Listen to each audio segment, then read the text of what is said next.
warahmatullahi wabarakatuh. Alhamdulillah nahmaduhu wa nasta'inuhu wa nastaghfiruhu wa nu'minu bihi wa natawakkalu alayhi wa na'udhu billahi min shururi anfusina wa min sayyiati a'malina. Man yahdihillahu fala mudilla lahu wa man yudlil fala hadiya lahu. Wa ashhadu an la ilaha illallah wahdahu la sharika lahu wa ashhadu anna Muhammadan abduhu wa rasuluhu.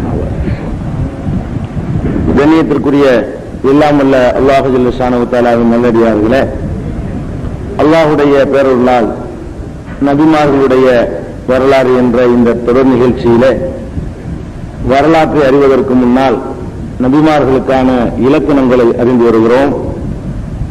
அதன் தொடர்ச்சியாக நபிமார்கள் என்று இறைவனால் தேர்வு செய்யப்பட்டு அனுப்பப்படக்கூடியவர்கள் இறைவனிடமிருந்து வேதத்தை பெற்று மக்களுக்கு வழங்குகிற பணியை மட்டும் செய்வார்களா, அல்லது அந்த வேதத்திற்கு விளக்கம் அளித்து அந்த வேதத்தினுடைய போதனைகளுக்கு வடிவம் கொடுத்து வாழ்ந்து காட்டுகிற பணியை செய்வதற்காக அனுப்பப்பட்டார்களா என்பதை நாம் நேற்றைய தினம் ஓரளவுக்கு அறிந்தோம். அதன் தொடர்ச்சியாக இன்னொரு வசனத்தில் அல்லாஹ் ரப்புல் ஆலமீன் நபிமார்களுடைய பணிகளை சொல்லும் பொழுது, குறிப்பாக நபிகள் நாயகம் ஸல்லல்லாஹு அலைஹி வஸல்லம் அவர்களை பற்றி சொல்லும் பொழுது 4வது அத்தியாயத்தில் 150, 151, 152 ஆகிய 3 வசனங்களில் முக்கியமான ஒரு அறிவுரையை சொல்கிறான். இது ரொம்ப கவனத்தில் வைத்திருக்க வேண்டிய ஒரு வசனம். திருக்குர்ஆன் மட்டும் போதும் எங்களுக்கு, நபிமார்களுடைய விளக்கம் தேவையில்லை, நபிகள் நாயகத்தின் விளக்கம் தேவையில்லை என்று யாராவது சொல்வார்களேயானால் அவர்கள் முஸ்லிம்களே அல்ல என்று திருக்குர்ஆன் பிரகடனம் செய்கிறது. அந்த வசனம் தான் இது. இதுல அல்லாஹ் என்ன சொல்றான்னு கேட்டா, இன்னல்லதீன யக்ஃபுரூன பில்லாஹி வ ருசுலிஹி, அல்லாஹ்வையும் அவனுடைய தூதர்களையும் யார் நிராகரிக்கிறார்களோ, யுரீதுன அன் யுஃபர்ரிகு பைனல்லாஹி வ ருசுலிஹி, அல்லாஹ்வுக்கும் அவனுடைய தூதர்களுக்கு மத்தியில பாரபட்சம் காட்ட அவர்கள் விரும்புகிறார்களோ, யார் அல்லாஹ்வையும் தூதர்களையும் நிராகரிக்கிறார்களோ, அல்லாஹ்வையும் தூதர்மார்களையும் வேறுபடுத்தி பார்க்க விரும்புகிறார்களோ, வயக்கூலூன நூமினு பிபாலின் வ நக்ஃபுரு பிபாலின், சிலதை ஏற்று சிலதை நிராகரிப்போம் என்றும் சொல்கிறார்களோ, அதாவது அல்லாஹ்வுக்கும் தூதர்களுக்கு மத்தியில பாரபட்சம் காட்டி சிலதை ஏற்றுக்கொள்வோம் சிலதை மறுப்போம் என்று யார் சொல்கிறார்களோ, யுரீதுன அன் யத்தகிது பைன ஸாலிக சபீலா, இதற்கு இடையே ஒரு புதியதொரு மார்க்கத்தை உருவாக்க நாடுகிறார்களோ, உலாயிக ஹுமுல் காஃபிரூன ஹக்கா, அவர்கள்தான் சத்தியமாகவே காபிர்கள், நிராகரிப்பவர்கள் என்று அல்லாஹ் சொல்கிறான். வ அஅதத்னா லில் காஃபிரீன அஸாபம் முஹீனா, இத்தகைய காபிர்களுக்கு நிராகரிப்பவர்களுக்கு இழிவுபடுத்தும் வேதனையை சித்தப்படுத்தி வைத்திருக்கிறோம் அப்படின்னு இந்த வசனம் சொல்லுகிறது. இது 4, 150, 151 வசனம். இதுல அல்லாஹ் என்ன சொல்றான்னு கேட்டா, அல்லாஹ்வுக்கும் தூதர்களுக்கு மத்தியில பாரபட்சம் காட்டக்கூடாது அப்படின்னு இங்க சொல்றான். அல்லாஹ்வுக்கும் தூதர்களுக்கு மத்தியில பாரபட்சம் காட்டக்கூடாதுன்னா அப்ப அல்லாஹ்வும் தூதரும் ஒன்னா நீங்க நினைக்கலாம். அல்லாஹ்வும் தூதரும் சமமா அப்ப எல்லா வகையிலையும்? அல்லாஹ்வுக்கும் தூதருக்கு மத்தியில பாரபட்சம் காட்ட கூடாதா? அப்ப 2 பேரையும் சமம்னு சொல்லணுமா அப்படின்னு கேட்டா அப்படி அர்த்தம் இல்ல. அல்லாஹ்வுக்கும் தூதருக்கும் மத்தியில ஏராளமான பாரபட்சம் இருக்கிறது, வித்தியாசம் இருக்கிறது. இது அந்த பாரபட்சத்தை சொல்லல. அல்லாஹ் தான், மனிதர் தான். ரசூல் அல்லாஹ்வாக முடியாது, அல்லாஹ்வுடைய தன்மை எதுவும் ரசூலுக்கு வர முடியாது. அல்லாஹ்வுக்கு செய்யற வணக்கத்தை நாங்க பாரபட்சம் காட்ட மாட்டோம்னு சொல்லி ஒரு நாளைக்கு அல்லாஹ்வுக்கு தொழுதுட்டு ஒரு நாளைக்கு ரசூலுக்கு தொழுவ முடியுமா? அப்ப பாரபட்சம் காட்டலன்னு அந்த அர்த்தம் இல்ல. பாரபட்சம் காட்டக்கூடாதுன்னு சொல்ற அல்லாஹ் அதுக்கு விளக்கத்தை அவனே சொல்லிடுறான்.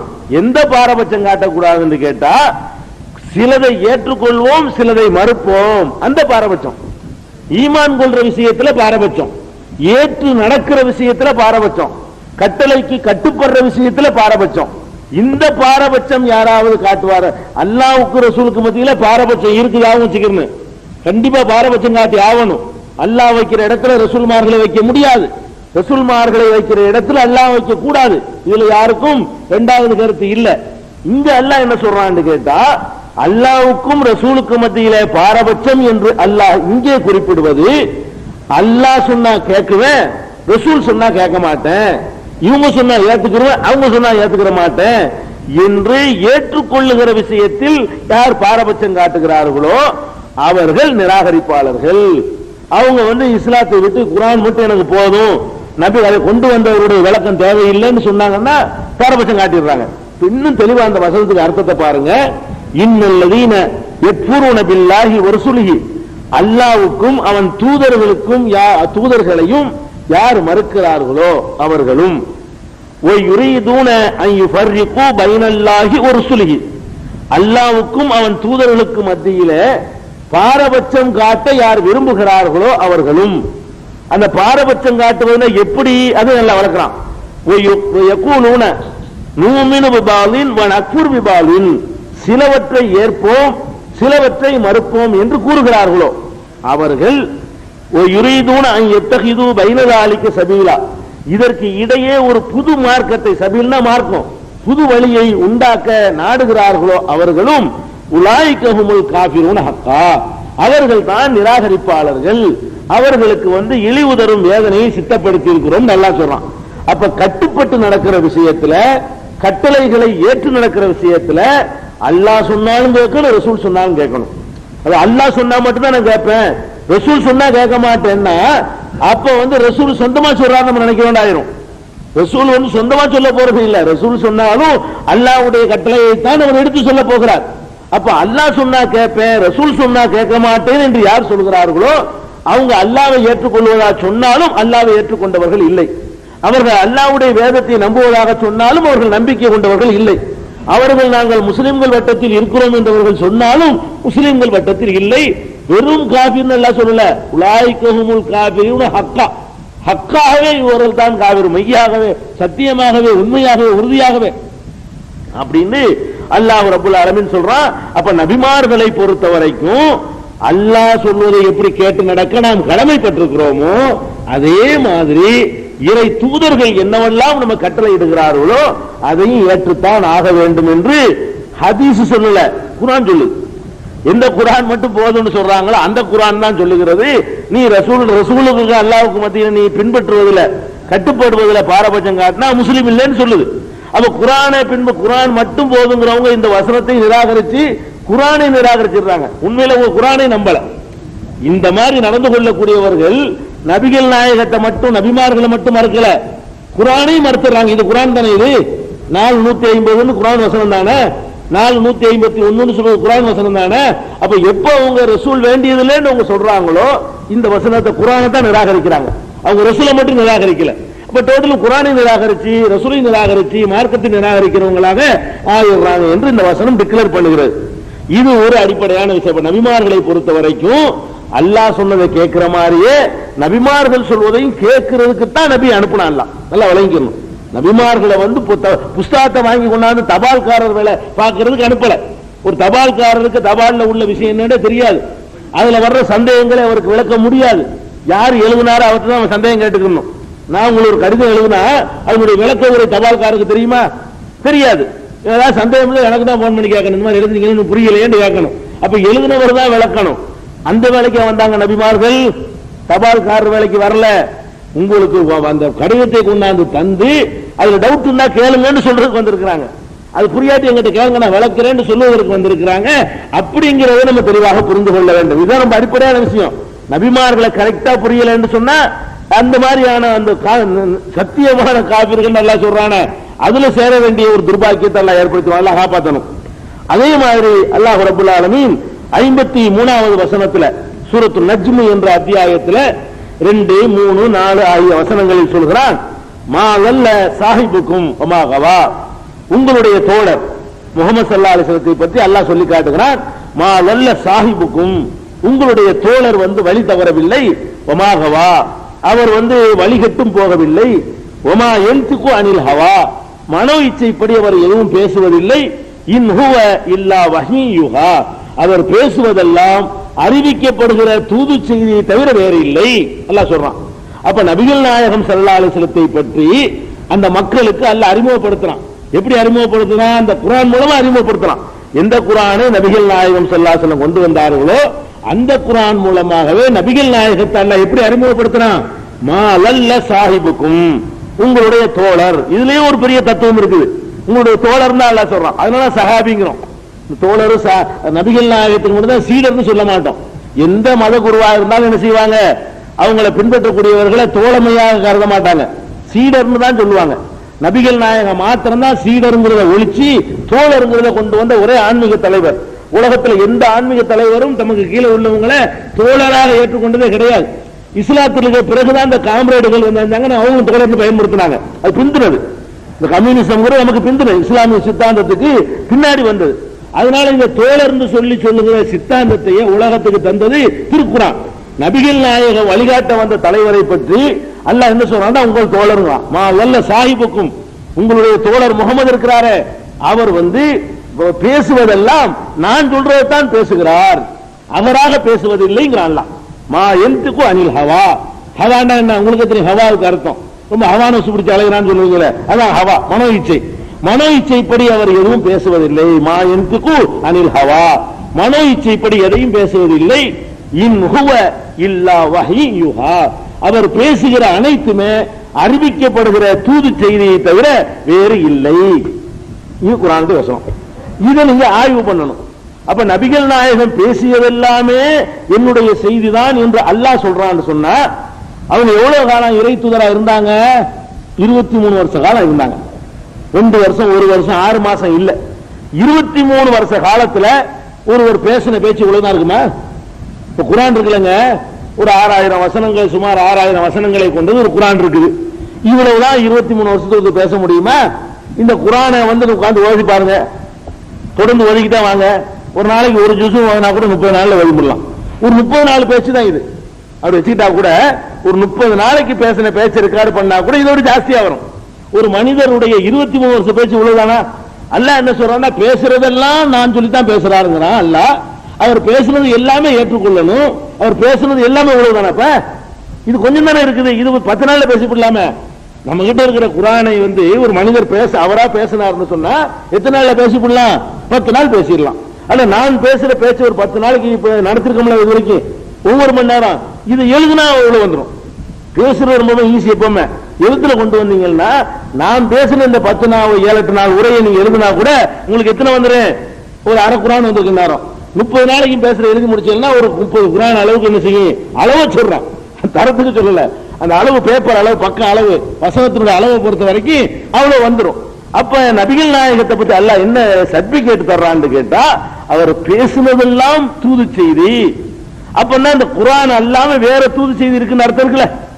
குர்ஆன் மட்டும் தூது செய்தி இல்லமா, அது கொஞ்சம் அதுக்கு விளக்கமாக ஒரு தூது செய்தியை உள்ளத்துல போடுவான்.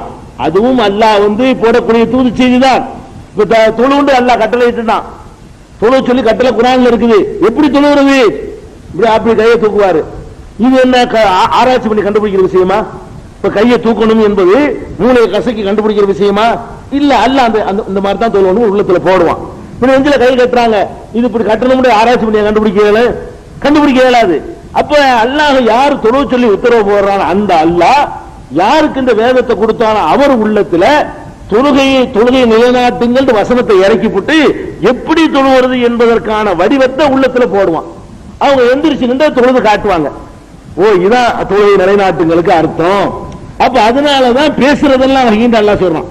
பேசுறது எல்லாமே வகி இல்லாம ஒண்ணுமே இல்ல அப்படின்னு அல்லாஹ் சொல்லுவோம். நம்ம என்ன பார்க்கணும்னு கேட்டா, அல்லாஹ்விடம் இருந்து வருகிற தூது செய்தியை நம்ம பின்பற்றி ஆகணும். குர்ஆன் அதுதான் பின்பற்றணுங்கிறோம். குர்ஆனை எதுக்கு பின்பற்றுகிறோம்? அது இறைவனிடம் இருந்து வருகிற செய்தியை நம்ம மனிதன் பின்பற்றி ஆகணும். குர்ஆன் எப்படி இறை செய்தியா இருக்கு, அது மாதிரி பேசுறதெல்லாம் இறை செய்தி இருக்குது.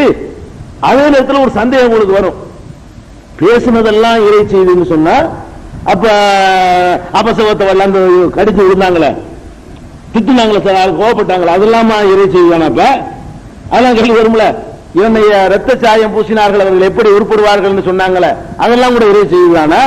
இணை இல்லாம அல்லாஹ் சில கண்டிச்சிருக்கிறானோ அதெல்லாம் கூட வகி அடிப்படையில் தானா அப்படிங்கிற மாதிரி ஒரு சந்தேகம் நமக்கு வரும். அதையும் நம்ம தெளிவுபடுத்திக்கணும். இறை தூதர்களை பொறுத்த வரைக்கும் அவர்களுக்கு 2 நிலை இருக்கிறது. என்ன நிலை? மனிதர் என்ற நிலையில் அவருக்கு உள்ள நிலை ஒண்ணு. இன்னொன்னு இறைவன் தூதரா நியமிச்சிருக்காங்க இல்லையா, அந்த மாதிரியான ஒரு நிலை ஒண்ணு இருக்கு எல்லா இறை தூதர்களுக்கும். எந்த ஒரு இறை தூதரா இருந்தாலும் இது மனிதர் என்ற முறையில் அவர் எடுக்கக்கூடிய சில முடிவுகள் இருக்கும். இறை தூதர் என்ற முறையில் அவருக்கு இறைவன் கொடுத்த முடிவுகள் இருக்கும். அது என்னென்ன விஷயம் இறைவன் வந்தது, என்னென்ன விஷயம் அவர் மனிதர் என்ற முறையில் சொன்னதுங்கிறத அவரும் விளங்கிக்கலாம், நீங்களும் விளங்கிக்கலாம், நானும் விளங்கிக்கலாம், யாருமே விளங்கிக்கலாம். அது எப்படி விளங்கிக்கலாம்னு கேட்டா ஒரு சின்ன உதாரணம் எடுத்துக்கிறீங்களேன். நபிகள் நாயகம் ஸல்லல்லாஹு அலைஹி வஸல்லம் அவங்க ஒட்டகத்துல பிரயாணம் பண்ணி போனாங்க. ஒட்டகத்துல போனாங்க, வேற வாகனம் இல்ல. இந்த ஒட்டகத்துல போனது இறைவனிடமிருந்து தூது செய்து வந்தா போனாங்க? வஹி அடிப்படையில் தான் ஒட்டகத்துல போனாங்களா? இல்ல. ஏன் இல்லைன்னு சொல்றோம்? நபிகள் நாயகத்தை எதிர்த்தவர்களும் ஒட்டகத்துல போனாங்க. இந்த ஒட்டகத்துல போறது நபிகள் வஹியில கண்டுபிடிச்சாங்களா நபிகள் நாயகம்? இல்ல. ஒட்டகத்துல ஏறி போனாங்கிறது நபிகள் நாயகத்தை நபி ஆகுறதுக்கு முந்தி போனாங்க, நபியை எதிர்த்தவர்களும் போனார்கள். அப்ப இது வஹி இல்ல, இது மனிதர்ங்கிற முறையில் ஏறி போனாங்க. அன்னைக்கு என்ன இருக்குது, நீங்க இருந்தாலும் ஏறி போவீங்க, நான் இருந்தாலும் ஏறி போயிருப்பேன். அவங்க கோதுமை ரொட்டி சாப்பிட்டாங்க. கோதுமை ரொட்டி சாப்பிட்டது இறைவன் வஹி அடிப்படையிலையா? கிடைச்சது சாப்பிடுறது என்பது எல்லா மனுஷனுக்கு தெரியும், அதான் சாப்பிடுவாங்க. என்ன கிடைக்கிறது சாப்பிட்டுக்குவாங்க. அப்ப நபிகள் நாயகம் கோதுமை ரொட்டி சாப்பிட்டது எப்படி சாப்பிட்டாங்க? அல்லாஹ் இருந்து வஹி அடிப்படையில் சாப்பிடல, எல்லாரும் தான் சாப்பிட்டாங்க. அபூ ஜஹீல் கோதுமை ரொட்டி தான் சாப்பிட்டான், அபூ லஹப் சாப்பிட்டது கோதுமை ரொட்டி தான். இது வஹின்னா அப்ப அவனுக்கு யார் வஹி கொடுத்தான்னு வந்துடும். அப்புறம் அப்ப எல்லாரும் செய்யக்கூடிய பொதுவான காரியங்களை அவங்க செய்யறாங்கன்னு சொன்னா இது வஹி இல்லைன்னு நம்மளை பிரிச்சுக்கிற முடியும். இது மனிதர் என்ற முறையில் அவர்களுக்கு இருக்கக்கூடிய செயல்பாடுகள் அப்படின்னு விளங்கிக்கலாம். சில ஆடை அணிஞ்சாங்க, ஒரு ஆடை அணிகிற முறை இப்படி தூக்கி போட்டுட்டாங்கன்னா இப்படி போடுறது வஹி அடிப்படையிலையா? இப்படித்தான் எல்லாரும் போட்டு இருந்தாங்க, இப்படிதான் எல்லாரும் போட்டுக் கொண்டிருந்தார்கள். அப்ப எதை வஹி அடிப்படையில் சொல்லுவோம்? தொழுவுறாங்கன்னு வைங்களேன், குனிஞ்சு நிக்கிறாங்க, இது எந்த அடிப்படையில் கண்டுபிடிக்கல? அதுக்கு முந்தி யாரும் அப்படி செஞ்சது இல்லை, அவருடைய எதிர்த்தவர்கள் அந்த மாதிரி வணங்கினது இல்லை. சஜிதான்னு ஒண்ணு நெத்தியை கொண்டு நிலத்துல வச்சு ஒழு செஞ்சு ஒரு குறிப்பிட்ட ஒரு முறையிலே செய்யறோம். இது எந்த அடிப்படையில் செய்தியா இருக்க முடியும்? வஹியில தான் வர முடியும். இது ஆராய்ச்சி பண்ணி கண்டுபிடிச்சதும் இல்ல, நபிகள் நாயகம் நபி ஆகுறதுக்கு முந்தி அவங்களும் செஞ்சது இல்ல, அவங்களை எதிர்த்தவர்களும் செஞ்சது இல்லை. அப்ப நோம்பு கொண்டு வைக்கிறோம், ஒரு நேரத்துல ஒரு நேரம் வரைக்கும் உண்ணக்கூடாது, பரவக்கூடாது, இன்னும் காரியங்கள் செய்யக்கூடாது என்று ஒரு ரூல்ஸ் இருக்குது. இது இறை தூதர் என்ற முறையில தான் இந்த முடிவு செய்ய முடியும். அப்ப நம்ம அந்த காரியங்களை பார்த்த உடனேயே நபி என்ற முறையில் அவங்க அதை சொன்னாங்களா, மனிதர் என்ற முறையில் சொன்னார்களா நமக்கே தெரிஞ்சு போயிடும். அதாவது வணக்க வழிபாடுகள் தொடர்புடையதாக இருக்குமையானால் அது எல்லாமே இறைவன் புறத்து செய்தி. வணக்க வழிபாடு தொடர்பு இல்லாத விஷயங்களா இருக்குமையானால் ஒரு நபிகள் நாயகம் சிரிக்கிறாங்க, வஹி வந்தா சிரிப்பாங்க. நபிகள் நாயகம் உட்கார்ந்து இருக்கும் போது யாராவது ஒரு தமாசா ஒண்ணு சொல்லிட்டாருன்னா ரசூல் ஸல்லல்லாஹு சிரிக்கிறாங்க, வஹி வந்து சிரிக்கிறாங்கன்னு சொல்ல முடியுமா? சிரிக்கிற விஷயத்தை சொன்னா நீங்க சிரிக்கிற மாதிரி அவங்களும் சிரிச்சிருப்பாங்க. இது வஹின்னு நீங்க சொல்லக்கூடாது. நபிகள் நாயகம் ஸல்லல்லாஹு அலைஹி வஸல்லம் அழுவாங்க, அழுதுருக்கிறாங்க, கவலைப்பட்டிருக்கிறாங்க. மகன் இறந்தவுடனே கவலைப்பட்டாங்க. கவலைக்கு காரணம் மகன் இறந்ததுதானே தவிர எது இல்ல அல்லாஹ் இருந்து உத்தரவு வரைக்கும் காத்துட்டு இருப்பாங்களா? மகன் இறந்து இருங்க அல்லாஹ் ஆர்டர் பண்ணி அழுகுறா சொல்லுவாங்க. இந்த அழுகுறதெல்லாம் நீங்க அழுகுற மாதிரி நான் அழுகுற மாதிரி அவங்க அழுதுருவாங்க. அப்ப அழுகிறது, சிரிக்கிறது, உண்ணுவது, பருகுவது, தூங்குவது, தூங்குனாங்கன்னு இருக்குது. அதெல்லாம் என்னது? அதெல்லாம் எல்லாரும் இயற்கையா செஞ்சிருவாங்க. இதெல்லாம் மலஜலம் கழிக்கிறது, வகி அவனுக்கு போனாங்கன்னு சொல்ல முடியுமா? பாத்ரூம் போறப்ப மலஜலம் கழிக்க போறாங்க, இறைவன் கட்டளை வர்றதுக்கு காத்துட்டு இருப்பாங்க சொல்ல முடியுமா? அதெல்லாம் கிடையாது. அப்ப நபிகள் நாயகம் ஸல்லல்லாஹு அலைஹி வஸல்லம் அவர்கள் செய்த காரியங்கள் அவ்வளவையுமே நபிகள் நாயகம் மட்டும் இல்ல, எல்லா நபிமார்களும் செய்கிற காரியங்கள் அத்தனையுமே ரெண்டாக நீங்கள் பிரிக்கணும். எப்படி பிரிக்கணும்? ஒன்னு இபாதத்து, வணக்க வழிபாடு செய்ய சம்பந்தப்பட்ட விஷயங்கள். நீங்கள் தொழுகை முடிஞ்ச பிறகு 33 தடவை சுப்ஹான் அல்லாஹ் சொல்லுங்கள். இது ஆராய்ச்சியெல்லாம் கண்டுபிடிக்கல. இதெல்லாம் இதெல்லாம் அபூ ஜஹலுக்கு தெரியாது. நபிகள் நாயகம் 40 வயசுக்கு முந்தி இப்படி சொன்னது கிடையாது. இது என்ன அடிப்படையை சேர்ந்தது? 33 சுப்ஹான் அல்லாஹ் சொல்லுங்க, 33 அல்ஹம்துலில்லாஹ் சொல்லுங்க, 10 தடவை லா இலாஹ இல்லல்லாஹ் சொல்லுங்க. இதெல்லாம் எது சேர்ந்தது? ருக்குல சுப்ஹான ரப்பியல் அலீம் சொல்லுங்க, நோன்பு திறக்கும்போது இந்த மாதிரி ஓதுங்க. இப்படி எல்லாம் சொல்ற இந்த விஷயங்கள் இருக்கு பாருங்க. இது இபாதத்து, வணக்கம். வணக்கம் சம்பந்தப்பட்ட விஷயம் எதுவாக இருந்தாலும் அவர் சுயமா பேச மாட்டார்னு அர்த்தம். பேசுறதெல்லாம் வஹிக்கு அர்த்தம் அப்படித்தான் கொடுக்கணும். அவர் பேசுவதெல்லாம் என்னுடைய செய்தி என்று சொன்னா என்னை பயன்படுத்தி பேசுகிற செய்தின்னு அர்த்தம், என் தொடர்புடைய செய்தின்னு அர்த்தம். இறைவன் சொல்றான், அவர் பேசுவதெல்லாம் அல்லாஹ் சொல்றான் இந்த வசனத்துல, மா யன்திகு அனில் ஹவா, மனோ இச்சைப்படி அவர் பேச மாட்டார், இன் ஹுவ இல்லா வஹீயுஹா, அறிவிக்கப்படுகிற தூது செய்தியை தவிர வேறு இல்லைன்னு அல்லாஹ் சொல்றானே. அதை எப்படி நீங்க விளங்கிக்கணும்னு கேட்டா, குர்ஆன் மட்டும்தான் விளங்கினா அதுவும் தப்பு. 23 வருஷம் அது மட்டும் அவங்க பேசல, அது எல்லாமே பேசியிருக்கிறாங்க. அல்லது பேசின எல்லாமே வஹி, துண்டது போனது ஒண்ணுக்கு போனது எல்லாமே வகி, சிரிச்சது அழுதது எல்லாமே அப்படி எடுத்துக்கவும் முடியாது. வேற எதை எடுத்துக்கொள்ளணும்? பேசியதெல்லாம் வகி என்று சொன்னா இறைவன் சம்பந்தப்பட்ட காரியங்கள் இருக்க அது குறித்து, இறைவன் சம்பந்தப்பட்ட காரியம் குறித்து, மார்க்கம் சம்பந்தப்பட்ட காரியம் குறித்து அவர்கள் என்னவெல்லாம் பேசினார்களோ அவ்வளவு வகி. ஃபர்ஸ்ட் இதை பிரிச்சுக்கிறோம். நபிகள் நாயகத்தினுடைய காரியத்தை ரெண்டா ஏன் இதை பிரிக்கிறோம் கேட்டா அதுக்கு ஆதாரம் கேட்டா ஆதாரம் இருக்கு. ஏன் இப்படி ரெண்டா பிரிக்கிறீங்க அப்படின்னு கேட்டா அல்லாஹ் திருமறை குர்ஆன்ல என்ன சொல்றான்னு கேட்டா அல் யௌம அக்மல்து லக்கும் தீனக்கும், நபிகள் நாயகத்தை அனுப்பி 23 வருஷம் நிறைவடையும் பொழுது என்ன சொல்றான்னு கேட்டா உங்களுடைய தீனை நான் இன்று முழுமையாக்கி தந்திருக்கிறேன். தீனத்தான் முழுமையாக்கலாம். தீன சொல்றதுக்கு தான் அவங்க வந்தாங்க, துன்யாவை சொல்றதுக்கு வரல. நபிகள் நாயகம் அனுப்பப்பட்டது எதுக்கு தான்? தீனுக்கு தான். ஹுவல்லதி அர்ஸல ரசூலஹு பில் ஹுதா வ தீனில் ஹக், ஹக்கான ஒரு தீன் மார்க்கத்தை வழிபாட்டு முறையை கொண்டு வந்திருக்கிறார் என்றுதான் அல்லாஹ் சொல்லி காட்டுகிறான். அப்ப எதை சொல்லித் தருவதற்கு வந்திருக்கிறார்களோ அது சம்பந்தமாக நபிகள் நாயகம் பேசினார்களே, ஆனால் அது எல்லாமே என்னது? வஹி. இதை அழைக்கணும், குர்ஆன்ல இருக்குது. இதை இன்னும் நல்லா தெளிவா இப்படி பிரிக்கிறதுக்கு இன்னும் ஆதாரம் தேவை என்று சொன்னா நபிகள் நாயகம் ஸல்லல்லாஹு அலைஹி வஸல்லம் அவர்கள் மதீனாவிற்கு வருகிறார்கள். வந்த புதுசு மதீனாவுக்கு வந்த உடனே அந்த ஊர்ல ஒரு வழக்கம் இருக்கிறது. என்ன வழக்கம் கேட்டா அந்த பேரிச்சை மரம் தான் அங்க விவசாயம், வேற ஒன்னும் உற்பத்தி ஆகாது. பேரிச்சை மரங்கள்ல அதிகமாக காய்ப்பதற்கு என்ன செய்வாங்க கேட்டா அந்த மகரந்த சேர்க்கை, அயல் மகரந்த சேர்க்கை அவங்க செய்வாங்க. அதாவது ஆண் மரங்கள் பெண் மரங்கள், ஆண் மரங்கள்ல ஆண் மரம் பெண் மரம் இருக்கிறது. அந்த மரத்தில் இருக்கக்கூடிய பாலைகள் இருக்கு பாருங்க, அதுலயும் ஆண் பாலை பெண் பாலைன்னு இருக்கும். அந்த பாலைகளை எடுத்து ஒன்றோட ஒன்று ஜாயிண்ட் பண்ணாங்கன்னு சொன்னா அதிகமா மகசூல் கிடைக்கும் என்று நினைத்து அப்படி செய்யறது மதீனத்து விவசாயிகளுடைய ஒரு வழக்கம். அது இன்னைக்கு கூட அந்த மாதிரி என்ன செய்யறாங்க, உற்பத்தி ஆவதற்கு மகரந்த சேர்க்கையின் மூலமாக விவசாயத்தை அதிகமா பெருக்கலாம், தேனியை வளருங்கன்னு சொல்றான். சொல்றான் தோட்டம் துறை வச்சிருந்தீங்கன்னா என்ன செய்யுங்க, தேனியை நீங்கள் வர நிறைய வளருங்கன்னு சொல்றான். ஏன் அப்படி சொல்றான்? தேனீக்கள் என்ன செய்யும் கேட்டா ஆண் பூவுல போய் உட்கார்ந்து அதுல உள்ள பொடியை எடுத்து பெண் பூவுல உட்காரும், அதிகமா உங்களுக்கு தேங்காய் அதிகமா காய்க்கும், மாங்காய் அதிகமா காய்க்கும் அப்படிங்கிற மாதிரி இப்ப அது சொல்றான். அதனால ஆண் பெண் இருக்குது. இது பெரிய ஆச்சரியமான விஷயம் இன்னைக்கு. அப்ப அந்த மாதிரி நபிகள் நாயகம் ஸல்லல்லாஹு அலைஹி வஸல்லம் காலத்துல நடக்கும்போது கேட்கிறாங்க, என்ன ஏன் இப்படி என்ன பண்ணிக்கிட்டு இருக்கிறீங்க அப்படின்னு கேட்கும் பொழுது இல்ல இது நாங்க இப்படிதான் செஞ்சிட்டு இருக்கிறோம், நிறைய உற்பத்தி ஆகும் அப்படிங்கிறாங்க. நபிகள் என்ன பண்றாங்கன்னு கேட்டா இது தேவையில்லா வேலையா தெரியுது, விட்டுருங்களேன் அப்படிங்கிறாங்க. உடனே அந்த மக்கள் நபிகள் நாயகம் சொல்லிட்டாங்கன்னு விட்டுட்டாங்களா, அந்த மகசூல் நேரம் நெருங்குது. பார்த்தா மரத்துல காய காணோம், ஒன்றையும் காணோம். போன வருஷம் இருந்ததை குறைஞ்சு போச்சு. அப்ப நபிகள் நாயகம் ஸல்லல்லாஹு அலைஹி வஸல்லம் பேரிச்ச மரத்தை பார்த்துட்டே வர்றாங்க. விவசாயிகளை கூப்பிட்டு கேட்கறாங்க, என்ன ஏன் மாலி நகலிக்கும், என்ன ஏன் என்ன ஆச்சு உங்க பேரிச்ச மரம் இப்படி கிடக்குது அப்படின்ன உடனே அவங்க தூக்கி தலையை பழையில போட்டாங்க. நீங்க என்ன சொன்னீங்க, நாங்க ஒரு மெத்தட்ல விவசாயம் பண்ணிக்கிட்டு இருந்தோம், அதுல நல்ல மகசூல் கிடைச்சு, உங்க சொல்ல கேட்டுக்கிட்டு தான் அந்த மாதிரி ஆயிடுச்சு அப்படின்னு சொன்ன உடனே நபிகள் நாயகம் ஸல்லல்லாஹு அலைஹி வஸல்லம் என்ன சொன்னாங்க தெரியுமா?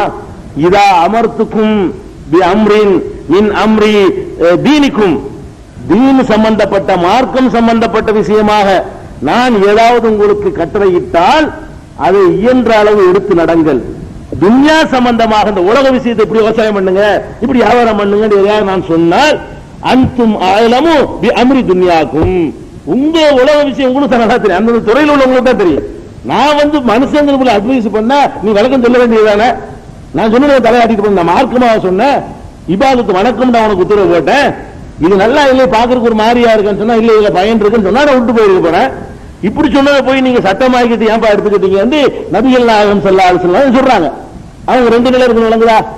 இறை தூதர் என்ற முறையில் அது சொல்லல, இறைவன் வஹி அவங்க சொல்லல, அவங்களா பாக்குறாங்க, அவங்களுக்கு புதுசா தெரியுது. அவங்க விவசாயி இல்ல, வியாபாரி. நபிகள் நாயகம் ஸல்லல்லாஹு அலைஹி வஸல்லம் அவர்கள் விவசாயம் ஒரு நாளும் பார்த்தது இல்ல, ஆடு மாடு மேய்ச்சிருக்கிறாங்க. அப்புறமா வியாபாரியா இருந்தாங்க. ஒரு வியாபாரிக்கு விவசாயத்தை பத்தி தெரியாது. அவங்க விவசாயிகளை மதீனாவுல பார்த்துவிட்டு என்னப்பா என்ன பண்ணிட்டு இருக்கீங்க நீங்க, புதுசா இருக்கு, என்ன இது ஆம்பளை மரம் பொம்பளை மரம் இருக்கீங்க என்று அவங்களுக்கு தெரிஞ்ச நாளை சொல்லிவிட்டாங்க. உடனே இந்த மக்கள் நிறுத்தினோட நபிகள் நாயகம் தன்னுடைய நிலை ரெண்டு வித்தியாசப்படுத்துறாங்க. நான் மார்க்கான்னு சொல்ற விஷயத்துல நானா சொல்ல மாட்டேன், இந்த மாதிரி விஷயங்கள்ல நீங்க கருத்து சொல்ற மாதிரி நானும் சொல்லுவேன். அது ஏத்துக்கிறவங்க செய்யலாம், ஏத்துக்கிறாம போயிடலாம் அப்படின்னு சொன்னதாக சஹீஹ் முஸ்லிம்ல இந்த ஹதீஸ் நீங்க பார்க்கலாம். ஏராளமான இன்னும் பல நூல்கள்லையும் இது இருக்கிறது, ஆதாரபூர்வமான ஹதீஸ். அப்ப நபிகள் நாயகத்துக்கு ரெண்டு நிலை விளங்கிருச்சா? இது மாதிரி இன்னொரு சம்பவத்தை கூட நீங்க சொல்லலாம். என்ன சொல்லலாம்னு கேட்டா, நபிகள் நாயகம் ஸல்லல்லாஹு அலைஹி வஸல்லம் காலத்துல பரீராண்டு ஒரு பெண்மணி இருந்தாங்க. பரீராண்டு இந்த பெண்மணி முகீஸ் என்ற ஒருவரை மனம் செய்திருந்தார்கள். ரெண்டு பேருமே அடிமைகள். பரீராங்கிறவங்களும் அடிமையா இருந்தாங்க, முகீஸ் அடிமையா இருந்தாங்க. அப்ப இந்த ரெண்டு பேரும் சேர்ந்து வாழ்ந்து கொண்டிருக்கும் பொழுது பரீராங்கிறவங்களை அடிமையா வச்சிருந்த யாருன்னா ஆயிஷா நாயகி தான் வச்சிருந்தாங்க. அவங்க ரிலீஸ் பண்ணிட்டாங்க. அடிமையா இருக்கவன சுதந்திரமா போமான்னு சொல்லி ரிலீஸ் பண்ணிட்டாங்க. அவர் அடிமையா இருந்துட்டு இருக்கிறாரு. அப்ப இந்த பரீராங்கிற அம்மா என்ன பண்ணுதுன்னு கேட்டா, தான் சுதந்திரமான பிறகு அடிமையான கணவன்கிட்ட வாழ விரும்பலவங்க. இஸ்லாமிய சட்டம் நமக்கு என்ன சொல்லுதுன்னு கேட்டா, பெண்களுக்கு கணவரை பிடிக்கலன்னு சொன்னா அவங்களும் டைவர்ஸ் வாங்கிக்கலாம். இன்னைக்கு வரைக்கும் கூட 20ஆம் நூற்றாண்டுல கூட உலகத்துல பல நாடுகள்ல இது சட்டமாகல. நபிகள் நாயகம் ஸல்லல்லாஹு அலைஹி வஸல்லம் 14 நூற்றாண்டுக்கு முன்னாடி இந்த சட்டத்தை அமல்படுத்தி விட்டாங்க. ஒரு பெண்ணுக்கு புருஷன் மேல பிடிக்கல, அவன் குணம் கட்டவனா இருக்கான், தனக்கு மேட்சா இல்ல, இவன் சரிப்பட்டு வரமாட்டான் ஒரு பெண்ணு நினைத்தால் அவள் என்ன செய்யலாம்? திருமண உறவை முறித்துக் கொள்வதற்கான அதிகாரம் ஜமாத்துல முறையிட்டா அவங்க முடிச்சிடணும், திருமணத்தை ரத்து செய்யணும் என்ற சட்டம் இஸ்லாத்தில் இருக்கிறது. ஆணுக்கு இருக்கிற மாதிரி பெண்ணுக்கு விவாகரத்து லேசாக்கப்பட்டிருக்கிறது. அந்த அம்மா என்ன பண்ணுது, அது வரைக்கும் ஒழுங்கா வாழ்ந்துட்டு இப்ப நம்ம சுதந்திரமாட்ட ஒரு அடிமையா இருக்காரு, நம்ம இப்படி ஒருத்தர் வாழணும், நம்மளும் சுதந்திரமான ஒரு ஆளோட வாழ்க்கை நடத்தலாம்ல, அடிமையா இருந்து சம்பாதிக்கலாம் முதலாளிக்கு போயிரும்ல, நமக்கு ஒண்ணு சரியா கிடைக்காதுன்னு அம்மா நினைச்சுக்கிட்டு அவர் வேணான்னு நிக்குது ஒத்த காலில். இவருக்கு அந்த பெண்ணு தான் வேணும்னு நிக்கிறார். இந்த ஆளுக்கு என்ன மனைவி மேல அவ்வளவு பிரியம், இல்ல இல்ல அந்த பெண்ணு தான் வேணும். கடைசியில் இந்த அம்மா அவரோட வாழ மாட்டேன்னு சொன்ன உடனே இந்த அம்மாவுடைய மனைவியுடைய ஏக்கத்திலேயே அவர் அப்படியே ஓடா தேஞ்சு போயிட்டு இருக்கிறார் அந்த முகீஸ்ங்கிறவர். இது நபிகள் நாயகம் ஸல்லல்லாஹு அலைஹி வஸல்லம் அவங்கள்ட்ட இந்த வழக்கு வருகிறது. உடனே என்ன பண்றாங்கன்னு கேட்டா, நபிகள் நாயகம் பரீராவை கூப்பிடுறாங்க. அவங்க மனைவியால் தான் விடுதலை செய்யப்பட்டிருக்கிறாங்க. அந்த உரிமையை வைத்துக் கொண்டு கூப்பிட்டு, ஏமா நீ அவரோட சேர்ந்து வாழலாம், பாவமா இருக்குது, அவரோட அந்த ஆளை பார்த்தா பரிதாபமா இருக்கு, நீ அவரோட சேர்ந்து வாழலாமே அப்படின்னு சொல்றாங்க. அந்த அம்மா கேட்கிறாங்க, இது கட்டளையா அல்லது பரிந்துரையான்னு கேட்கிறாங்க. நீங்க சேர்ந்து வாழலாங்கிறது மார்க்கம் என்ற அடிப்படையில் கட்டளை இருந்தீங்களா, இப்படித்தான் ஒரு பெண் வாழணும் என்று சட்டம் இருக்கிறதா, அல்லது நீங்க மனுஷர் என்ற முறையில் நீங்கள் ரெக்கமெண்ட் பண்றீங்களான்னு கேட்கிறாங்க. அப்ப நபிகள் நாயகம் ஸல்லல்லாஹு அலைஹி வஸல்லம் சொல்றாங்க, சட்டம் இருக்குமா, உனக்கு உரிமை இருக்குது, சட்டம் நான் சொல்லல, நானும் உன்னை மாதிரி மனுஷன் தானே, பரிதாபப்பட்டு சொல்றேன் தவிர சட்டப்படி நான் உன்னை கட்டாயப்படுத்தல அப்படின்னு ரசூல் ஸல்லல்லாஹு அலைஹி வஸல்லம் சொல்றாங்க. அப்ப அவங்க அந்த பெண்ணை நினைச்சிட்டாங்க, அப்பனா எனக்கு அவர் வேண்டாம், சட்டம் அப்படித்தான் மார்க்கண்டா சொல்லுங்க, நான் சேர்ந்து வாழ தயாரா இருக்கிறேன், அப்படித்தான் உங்களுக்கு இறை செய்தி தூது செய்தி சொல்கிறது என்று சொன்னால் நான் மீற தயாரா இல்லை. சட்டத்தில் எனக்கு உரிமை இருக்கும் பொழுது நீங்களா ரெக்கமெண்ட் பாவம் பரிதாபப்பட்டு அவருக்கு சிபாரிசு பண்ணீங்கன்னா நான் என் வாழ்க்கையை நாசமாக்கி நான் விரும்பல, எனக்கு அவர் வேண்டாம். கடைசி நாள் அந்த பொம்பளை பாராம போயிடுச்சு. இப்ப எதுக்கு சொன்னா, நபி தோழர்கள் புரிஞ்சு வச்சிருந்தாங்க. இது நபிகள் நாயகம் நபி என்ற முறையில் சொல்கிறார்களா, மனிதர் என்ற முறையில் தங்கள் அபிப்பிராயத்தை சொல்கிறார்களாங்கிறது ஒரு சாதாரண ஒரு பெண்ணுக்கும் கூட தெரிஞ்சிருக்கு பாருங்க. சொன்னோன்னு கேட்டு போல, இது மார்க்கங்கள் அடிப்படையில் சொல்றீங்களா, நீங்க தனிப்பட்ட ஒரு ஆலோசனையா சொல்றீங்களான்னு கேட்கிறாங்க. அப்ப அந்த மாதிரி இப்ப நம்ம கூட இருக்கு, என்கிட்ட கேட்கறாங்கன்னு வைங்களேன், ஒரு ஒரு ஒரு பெண்ணு என்கிட்ட கேட்கலாம், ஒரு ஆணு என்கிட்ட கேட்கலாம், மனைவி சரியில்லை விவாகரத்து பண்ணிடலான்னு இருக்கிறேன் அப்படின்னு சொல்லுவாரு. சட்டத்தில் பண்ணலாம் தான், நானே என்ன செய்வேன், ஏன் பண்ணாம இருக்கலாமே, ஒரு அத்விசனமா இது மாதிரி நபி எல்லாம் சொல்லுவாங்க. அதாவது மார்க்க சட்டப்படி அது அவருக்கு உரிமை இருந்தால் கூட நம்ம என்ன அட்வைஸ் பண்ணுவோம், சேர்ந்து வாங்க நல்லதுதானே, எதுக்கு அவசரப்படாம இருங்க, அந்த மாதிரி தான் நபிகள் நாயகம் சொன்னாங்கிறது இதுல வழங்குறது. அப்ப அந்த மாதிரி நபிகள் நாயகம் ஸல்லல்லாஹு அலைஹி வஸல்லம் அவங்களா இருந்தாலும் சரி, மற்ற நபிமார்களா இருந்தாலும் சரி, அவர்களுக்கு ரெண்டு நிலை இருக்கிறது.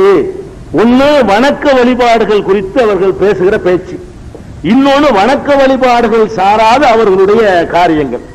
வணக்க வழிபாடை பற்றி என்னத்தை பேசினாலும் அது வஹிதான், அது கற்பனை செஞ்சு பேச இயலாது, அவரா கையில மடியில போட்டு இட்டு கட்டிட்டு பேச இயலாது. அதை இந்த வசனம் சொல்லுகிறது, இல்ஹுவ இல்லா வஹி யுகா. சரி, வணக்கம் இல்லாத விஷயம் இருக்க, அதெல்லாம் கூட டோட்டலாவே அவர் சொந்தமா சொன்னார் அப்படியும் கிடையாது. அது ரெண்டா பிரிக்கணும். அதாவது நபிகள் எந்த நபியுடைய செயலா இருந்தாலும் சரி, நம்ம செயல் உங்க செயல் ரெண்டா பிரிச்சு விடாதீங்க. நபிமார்கள் செயல் சொல்ற, நபிமார்களுடைய செயல்கள் மாத்திரம் இரண்டாக பிரித்து, வணக்கம் சம்பந்தம், நான் வணக்கம் சம்பந்தம் ஒன்று சொல்ல நானே கூட அடி சொல்ல முடியும், நான் மனுஷன் தானே லாபத்துக்காக சொல்லலாம், ஒரு ஆதாயத்துக்காக சொல்லலாம். மற்றவங்க சொல்ற பேச்சுக்கு அந்த அளவுகள் இல்ல. இறைவனுடைய தூதர்களாக அனுப்பப்பட்டவர்களை பொறுத்த வரைக்கும் அவங்க வணக்கம் சம்பந்தமா பேசினார்களே ஆனால் அது வஹீன்னு எடுத்துக்கிறீங்க. வணக்கம் இல்லாத விஷயமா இருக்குமே ஆனால் அது வஹி இல்லைன்னு எடுத்துக்க கூடாது. அதை ரெண்டா பிரிக்கணும். வணக்கம் இல்லாத காரியங்கள் இருக்கு பாருங்க, அந்த விஷயங்களை பொறுத்த வரைக்கும் சொல்லு செயல் அங்கீகாரம் 3 இருக்குல்ல. வணக்கம் இல்லாத காரியங்களை பொறுத்து வாயால் உத்தரவு போட்டாங்கன்னு வைங்க, உத்தரவு போடப்படுமையானால் அது இறை கட்டளை விளங்கிக்கணும். உத்தரவு இல்லாமல் நபி செயலாக செஞ்சிருந்தார்களே ஆனால் மட்டும்தான் அது மனிதர் என்ற முறையில் சொன்னதுன்னு விளங்கிக்கணும். இப்ப நபிகள் நாயகம் பேரிச்சம்பழம் சாப்பிட்டாங்கன்னு வருது, இது சுன்னத்து நீங்க சொல்லக்கூடாது. இது வஹீல சாப்பிடுறது இல்ல, அங்க கிடைச்சது எல்லாரும் தான் சாப்பிடுவாங்க. நபிகள் நாயகம் பேரிச்சம்பழம் சாப்பிட்டாங்கிற சுன்னத்து இது வஹீல சாப்பிடுவாங்க இல்ல, அதான் கிடைச்சதான் சாப்பிட்டாங்க. அதே நேரத்தில் நீங்கள் நோன்பு துறக்கும் போது பேரிச்சம்பழத்தை கொண்டு துறங்கள் சொன்னாங்க பாருங்க, இந்த சொல்லு வந்துட்டதுனால அது வஹீயாயிடுது. இது நோம்போட சம்பந்தப்படுத்தி இது நல்லதுன்னு ஆர்டர் பண்றாங்கல்ல, அப்ப இது என்ன ஆகுது? இது வணக்கமா இல்லாட்டா கூட, பேரிச்சம்பழம் சாப்பிடுவது என்பது வணக்கமா இல்லாட்டா கூட இப்படி ஒரு உத்தரவு வஹீல தான் சொல்ல முடியும். பார்த்தாலே தெரியுமில்ல, நோன்பு திறக்கும் போது இதை சாப்பிட்டு நோன்பு திறங்கன்னு சொல்லணும். அப்ப அது விளங்கிக்கிறது. கட்டளை இருந்துச்சுன்னு சொன்னா அது நம்ம சுன்னத்துன்னு விளங்கிக்கணும், வஹீன்னு விளங்கிக்கணும். இப்ப நபிகள் நாயகம் தலைமுடி வளர்த்தாங்க, தாடி வச்சிருந்தாங்க. நபிகள் நாயகம் அவர்கள் நம்ம கற்பனை பண்றது மொட்டைலாம் அடிச்சுட்டு இருக்கல, அப்படி அந்த காலத்து வழங்கி வச்சிருந்தாங்க. நபிகள் நாயகம் ஆசிரியர் மாணவர்கள் வலுன்னு மொட்டை அடிச்சு விட்டுருவாங்க. நாங்கெல்லாம் சின்ன பிள்ளைல பள்ளிக்கூடத்துக்கு போகும்போது மொட்டை அடிச்சு தான் போகணும். அப்படிதான் அப்படி விளங்கி வச்சிருந்தாங்க. மார்க்கத்தை தப்பா இருந்தாங்க, விளங்கி வச்சிருந்தாங்க. அப்ப நபிகள் நாயகம் ஸல்லல்லாஹு அலைஹி வஸல்லம் அவர்கள் அழகா முடி வைத்திருப்பார்கள், சீவார்கள், நெளியா சுருண்டு இருக்கும், அவ்வளவு அந்த மாதிரி எல்லாம் ஹதீஸ்கள்ல இருக்கிறது. அப்ப நபிகள் நாயகத்தை பொறுத்த வரைக்கும் தலைமுடி வச்சிருந்தாங்க, தாடி வச்சிருந்தாங்க. தலைமுடி வச்சிருந்த நபிகள் நாயகம் ஸல்லல்லாஹு அலைஹி வஸல்லம் அவர்கள் வையுங்கன்னு ஆர்டர் பண்ணாங்களா? ஆர்டர் பண்ண வச்சாங்க, அவ்வளவுதான். இது வச்சாங்கன்னா எல்லாரும் வச்சாங்க, வச்சு முடிஞ்சு வச்சு. அது வணக்கம், அது வஹி கிடையாது. வச்சாங்கன்னா வைக்கிற கட்டாமலாம் கிடையாது. நீங்க மொட்டை அடிச்சாலும் நபிக்கு மாத்தம் இல்லைன்னு அர்த்தம் கிடையாது. நீங்க மொட்டை அடிச்சு கொண்டாலும் நபிக்கு மாத்தம் கிடையாது, கிராப் வெட்டி கொண்டாலும் நபிக்கு மாத்தம் கிடையாது. நீங்க எந்த மாதிரி உங்களோட ஹேர் ஸ்டைலை வைத்துக் கொண்டாலும் அது நபிக்கு மாத்தம் கிடையாது. அவங்க வச்சிருந்தாங்க, அவ்வளவுதான். அது வணக்கம்ங்கிற அடிப்படையில் வைக்கப்பட்டது அல்ல. தாடியை பொறுத்த வரைக்கும் என்ன செஞ்சாங்க? வச்சு நிக்கல, வையுங்கன்னு சொன்னாங்க. தாடி வைங்க, அது நபிமார்களுடைய வழிமுறை, அது அதனால விட வேண்டாம் சொல்லி வலியுறுத்தினாங்க. அது சுன்னத்துன்னு சொல்லுவோம். இதுல ஆர்டர் வருது பாருங்க, ஆர்டர் வந்ததுனால சுன்னத்தாயிடுது. ஆர்டர் வரலன்னா சுன்னத்து இல்ல. தலைமுடி வச்சிருந்தாங்க, சுன்னத்து இல்ல. தாடி வச்சதுனால தாடி வைக்க கூடாது, வைக்க சொன்னதுனால வைக்கணும். தாடி வச்சது எல்லாமே வச்சிருப்பாங்க, அதனால அது சுன்னத்தாகாது. இது மாதிரிதான் நபிகள் நாயகத்தினுடைய செயல்பாடுகள் நம்ம என்ன செய்யுங்க, வகைப்படுத்திக்கணும். அப்ப இங்க பிரச்சனைக்கு வருவோம். அப்ப இறை தூதர்களாக வந்தவர்கள் வஹியை, அதாவது பேசுறதெல்லாம் வஹி என்று அல்லாஹ் சொல்வதை இப்படி விளங்கினாலும் தப்பு, அப்படி விளங்கினாலும் தப்பு. எப்படி விளங்கிடக்கூடாது? பேசுறதெல்லாம் வஹின்னா குர்ஆனை தான் அல்லாஹ் சொல்றான் அப்படின்னு விளங்கக்கூடாது. குர்ஆன் மட்டும்தான் ஒருத்தர் பேசுவாரு, அவர் பேசுறதெல்லாம் வஹிங்கும் போது குர்ஆன் அல்லாது சேர்த்தான் சொல்லுது, அதை விளங்கிக்கிறேன். அதுக்காக வேண்டிய ஒரு மனிதர் என்ற முறையில் அவருக்கு சில அவர் தன்மைகள் நீக்கப்படாம தான் இருந்தான்னு சொல்றோம். மனித தன்மைகள் எதுவுமே அவரிடமிருந்து எடுபட்டு போகல எவ்வளவு ஆதாரங்கள் காட்டிக்கிறோம். அந்த அடிப்படையில் பேசினதையும் வஹீன்னு எடுத்துக்க கூடாது. நபிகள் நாயகம் ஒரு குருடர் வரும்போது கோவிச்சாங்க, நம்மளும் குருடர் வந்தா கோவிக்கணும் அப்படி எடுத்துக்க முடியுமா? ஒரு குருடர் வரும்போது முகத்தை சுழிச்சாங்கன்னு வருது இல்லைங்க, அது அப்படி எடுத்துக்க முடியாது. அது மனிதர்கள் உள்ள சொன்ன, அதெல்லாம் நம்ம எடுத்துக்க முடியாது. அதெல்லாம் கண்டிச்சுனா விட்டு நம்ம விட்டுருலாம், விட வேண்டிய விஷயங்கள் விளங்கிக்கணும். இது ஒரு டாபிக். அடுத்தது பாருங்க, நபிமார்கள் வெறுமனே வேதத்தை தர்றது இல்லாம நபிமார்களுக்கு வேறு வேலைகளும் இருக்கிறது என்பதை சொல்லுகிற பல வசனங்கள் குர்ஆன்ல இருக்கிறது. அதுல ஒரு வசனம், ஒரு கருத்துடைய வசனம் என்னன்னு கேட்டா, நபிமார்களை பற்றி பேசும் பொழுதெல்லாம் கிதாபுன்னா வேதம்னு அர்த்தம். அரபு மொழியில கிதாபுன்னா என்ன? வேதம்னு அர்த்தம். கிதாபோட சேர்த்து அல்லாஹ் என்ன பண்றான்னு கேட்டா, ஹிக்மத் என்ற வார்த்தையும் சேர்த்து ரெண்டை கொடுத்தோம்னு சொல்லி காட்டுறான் குர்ஆன்ல. நபிமார்களாக இருந்தாலும் சரி, நபிகள் நாயகம் ஸல்லல்லாஹு அலைஹி வஸல்லம் அவங்களா இருந்தாலும் சரி, உங்களுக்கு முந்திர மத்த நபிமார்களா இருந்தாலும் சரி, அவர்களை பற்றி பேசுகிற பல இடங்களில் அல்லாஹ் என்ன சொல்றான்னு கேட்டா, வேதத்தை மட்டும் கொடுத்தா இந்த ஹிக்மத்தை கொடுத்தோன்னு சொல்ல தேவையே இல்லை. அல்லாஹ் எப்படி சொல்றான்னு கேட்டா, வேதத்தை கொடுத்தோன்னு கூட இல்ல, வேதத்தை இறக்கினோங்கிறான்ல, அன்சல் நான் பிமா உன்சில இறக்குறோன்னு வருது, மேல இருந்து அல்லாஹ் கொடுக்கிறது இருக்க, அந்த மாதிரியான வார்த்தையை பயன்படுத்தி ஹிக்மத்தையும் இறக்கினோம் அல்லாஹ் சொல்லி காட்டுறான். இப்படியான வசனங்கள் குர்ஆன்ல நிறைய இருக்கிறது. ஒரு வசனத்தை எடுத்துக்கொண்டீர்களேயானால் 2வது அத்தியாயம் 231வது வசனம், இது எடுத்து பாத்தீங்கன்னா அல்லாஹ் என்ன சொல்றான்னா, ஒதுக்குரு, நீங்கள் நினைவு கூறுங்கள். குர்ஆனுடைய கட்டளை இது. நிஅமத்தல்லாஹி அலைக்கும், அல்லாஹ் உங்களுக்கு செய்திருக்கின்ற அருட்கொடைகளை நினைவு கூறுங்கள். அருட்கொடைகளை மாத்திரம் நினைவு கூறாதீங்க. ஒமா அன்ஸல அலைக்கும், உங்களுக்கு அவன் இறக்கி இருக்கிறானே, இறக்கி அருள் இருக்கிறானே. என்ன இறக்கி அருள் இருக்கிறான்? மினல் கிதாபி வல் ஹிக்மத்தி, அவன் இறக்கி அருளிய கிதாபையும் ஹிக்மத்தையும் நீங்கள் நினைவு கூறுங்கள். ரெண்டு சொல்றான். அதாவது நான் செஞ்சிருக்கிற அருட்கொடையை நினைச்சு பாருங்க. உங்களுக்கு இறக்கி தந்திருக்கிறேன் ரெண்டு. இறக்கி தந்தது என்ன? ஒன்னு கிதாபு, ஒன்னு ஹிக்மத். ஹிக்மத்துக்கு அர்த்தம் ரெண்டாவது சொல்லுவோம். கிதாபையும் நீங்கள் நினைவு கூறுங்கள், ஹிக்மத்தையும் நினைவு கூறுங்கள் அப்படின்னு அல்லாஹ் சொல்லி காட்டுறான். அப்ப நான் நபி இந்த உம்மத்துக்கு, நமக்கு உம்மத்த முகமதியாவுக்கு, நபிகள் நாயகம் ஸல்லல்லாஹு அலைஹி வஸல்லம் உம்மத்தை நம்மளை பார்த்து அல்லாஹ் சொல்றான், நமக்கு தரப்பட்டது ரெண்டு. ஒன்னு வேதம், இன்னொன்னு ஹிக்மத். வேதம் அந்த கையில இருக்குது, குர்ஆன். ஹிக்மத் எங்க? ஹிக்மத் எங்க? பெண்டிங்ல இருக்கு. ஹிக்மத் ஒன்னு தந்திருக்கான் அல்லாஹ், அது வழங்கிருச்சா? சரி, இது ஒண்ணு மட்டும் தான் சொல்றான். 4வது அத்தியாயத்துல 113வது வசனத்துல அல்லாஹ் சொல்லி காட்டுகிறான், வ அன்ஸலல்லாஹு, அல்லாஹ் இறக்கி அருளி இருக்கிறான், அலைக்க உமக்கு, முஹம்மதே உமக்கு அருளி இருக்கிறான், அல் கிதாப வல் ஹிக்மத, கிதாபையும் இறக்கி அருளி இருக்கிறான், ஹிக்மத்தையும் இறக்கி அருளி இருக்கிறான். அல் கிதாப வல் ஹிக்மத, இந்த வா இருக்குல்ல, வா இன்னும்ங்கிறது, இந்த வா இன்னும் அந்த இதையும் அதையும் சொல்றோம்ல, ரெண்டு பொருள் இருந்தா தான் அப்படி சொல்ல முடியும். இப்ப ராமனும் கந்தனும் வந்தான்னு சொல்றோம், இந்த இன்னுங்கிறோம்ல, அதான் வா. ராமனும் கந்தனும் வந்தான்னு சொன்னா ராமன் தான் வந்தான், ராமன் தான் கந்தனா ராமன் சொல்லக்கூடாது.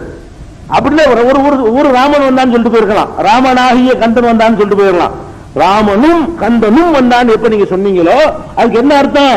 வந்து ரெண்டு பேரும் அர்த்தம், ரெண்டு வெவ்வேறு ஆள் அர்த்தம். ராமன் வந்தா கந்தன் வந்தா ரெண்டு பேரும் வந்தாங்கன்னு அர்த்தம். அந்த மாதிரியா தான் இந்த அரபியல் வாசகம் இருக்குது, வேங்கிருக்கு அந்த அர்த்தம்.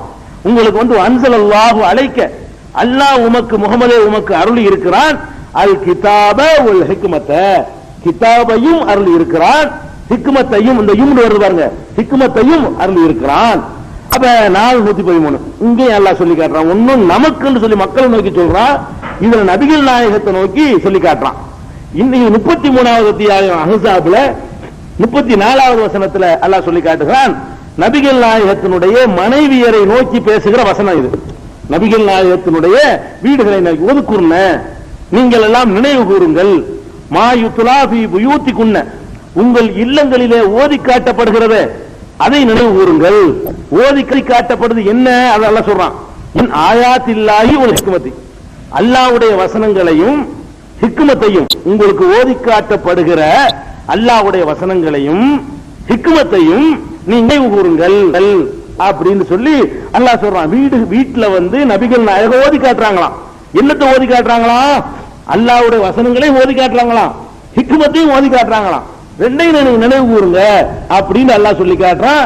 அல்லாவே நான் வந்து உலகத்துக்கு தந்தது குர்ஆன் மட்டும்தான் சொல்லவே இல்லை. இவங்க ஏன் சொல்றாங்க? வேடிக்கை என்ன தெரியுமா? குர்ஆனை பின்பற்ற கூட நம்ம சொல்லல, குர்ஆனை கண்டிப்பா குர்ஆனுக்கு குர்ஆன் தான், எந்த டவுட்டும் கிடையாது. இவங்க நினைக்கிறாங்க குர்ஆன் மட்டும்தான் நினைக்கிறாங்க. ஒரு அதான் தப்பு. குர்ஆன் வந்து சாட்டா சொல்றத நபிகள் நாயகம் விளக்கம் சொல்லுவாங்க, இந்த அடிப்படை விஷயம் வழங்காம சொல்றாங்க. இது சொல்றேன். அப்ப இது வந்து 33 34 33வது அத்தியாயம் 34வது வசனம். இதுல இது நமக்கு உள்ளதாச்சா? பொதுவாகவே எல்லா நபிமார்களுக்கும் இப்படித்தான் அல்லாஹ் செஞ்சாங்கிறதுக்கு ஆதாரம் இருக்குது.